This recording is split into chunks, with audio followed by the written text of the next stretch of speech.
Sa pagbisita ni Senador Bato de la Rosa sa sitio Kapihan sa Surigao del Norte, kumbinsido siya na isang ang kulto ang Socorro Bayanihan Services Incorporated o SBSI. Nasa frontline na balitang yan, si Mean Los Baños. Sino bang matinong tao na iinom ng tae ng kambing para gumaling siya? Tila bulag at sunod-sunuran sa utos ng kanilang mga lider. Ganyan inilarawan ni Senator Bato de la Rosa ang mga miyembro ng Socorro Bayanihan Services Incorporated na nakatira sa sitio Kapihan sa Socorro, Surigao del Norte. Nasabi ni de la Rosa matapos niyang kausapin ng ilang miyembro ng SBSI sa pagbisita niya sa sitio nitong Sabado. Kumbinsido tuloy ang senador na isang kulto ang samahan. Talaga lumalabas sa kulto ito by all definitions, by all elements of a cult, andon makikita mo sa SBSI. Yung strict reverence to a single personality. Yan yung kulto eh. Halata rin daw na pinagtatakpan ng mga miyembro ng SBSI ang kanilang leader na kung tawagin nila ay Senyor Aguila. Halata na parang rehearsed yung kanilang mga sagot. Parang may pinagtakpan talaga. At ayaw nilang madadawit sa legal problems yung kanilang leader na si Senyor Aguila. Mukhang pinagandaan din daw ng grupo ang kanyang pagdating noong Sabado. Palafiesta kasi ang pagsalubong sa kanya ng mga miyembro ng SBSI. Ang pagbisita ni De La Rosa ay bahagi ng investigasyon ng Senate Committee on Public Order and Dangerous Drugs sa mga isyu ng umunoy pang-aabuso ng SBSI sa kanilang mga miyembro. Kasama rin sa ocular inspection ng staff ni Senator Risa Ontiveros. Ayon sa senadora, mas malala pa sa kanilang pinangangambahan ang mga nakitang irregularidad.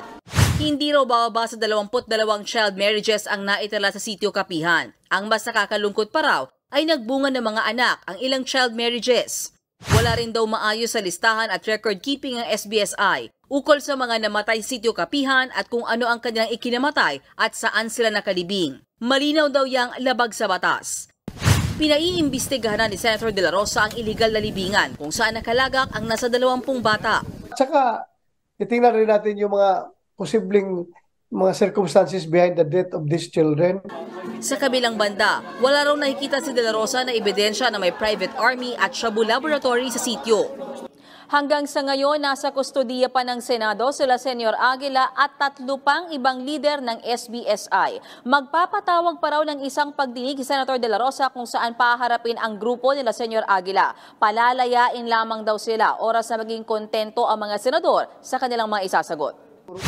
Matapos ng ikalawang hearing, agad na raw tatrabahuin ng komite ni De La Rosa ang rekomendasyon nila kaugnay ng grupo. Nako, eto na nga. Sigurado ako sisitayin nito ni abogado, pulpul, sasabihin niya, sino ka para mag-judge dito na kulto sila? Ang sinasabi lang naman ni Senator Bato, sinasabi lang niya, sa kanyang nakita, kumbinsido siya. Sa kanyang nakita, kumbinsido siya na itong Socorro SBSI ba yan? O yan, ay isang kulto. Yun ang sinasabi niya. Kasi nakita niya yung lahat ng mga, alam yon, mga senyales ng pagiging kulto. Yung hindi daw, yung pinagtatakpan yung leader. Yung tama lagi yung leader. Senator Bato, ba't hindi mo puntahan yung abugago na vlogger? Yung mga tao doon, kultong-kulto datingan, pinagtatanggol lagi. Oo, walang nakikitang mali. Lahat na sabihin nun tama sa kanila. Talo na nga, 3-0 na nga, panalo pa rin sa kanila. Ganong katindi. Senator Bato, wag na kayong lumayo. Pumunta pa kayo. Layo-layo niyan. Punta na lang kayo dito sa may, ewan ko, taga Baguio ba itong vlogger na to? Hindi, totoo. Walang biro. Yung vlogger na yan, yung mga tao niyan, kulang na lang sabitan ng yan eh. Dapat, hindi ho yan. Tawagin natin hindi Senyor Aguila. Dugyot Aguila. Pwede ba tawag natin? Mukhang dugyot eh. Mukhang tambay sa kanto. Diba? Nakalupit niyang vlogger na si Vlogger 3.0. Oo. At saka grabe yung pagkapikon niyang vlogger. Ewan ko nga. Alam mo, ito walang biro. Pumunta kayo dun sa ano. Ako na nagsasabi, puntaan niyo yung vlog niya. Makikita niyo, ha? Yung kanyang vlog, talaga nga namang wala na sa hulog. Pikon na siya lagi. Iyak siya ng iyak doon. Pag may kumontra sa kanya doon, ilalabas niya ba yung ano dyan, tapos iiyak siya. Senior Pikon, ha? Okay. Senior Pikon, yan ang pwedeng tawag sa kanya.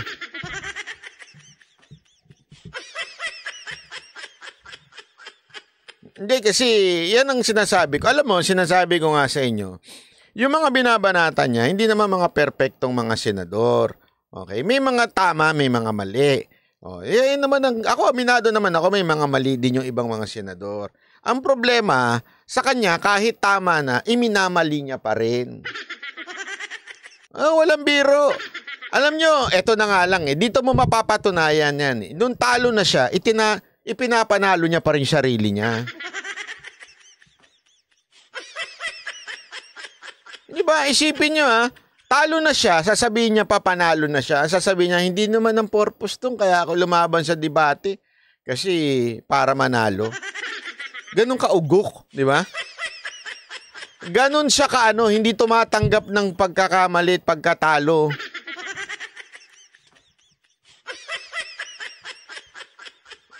Tama, pinipersonal niya na si Piskal.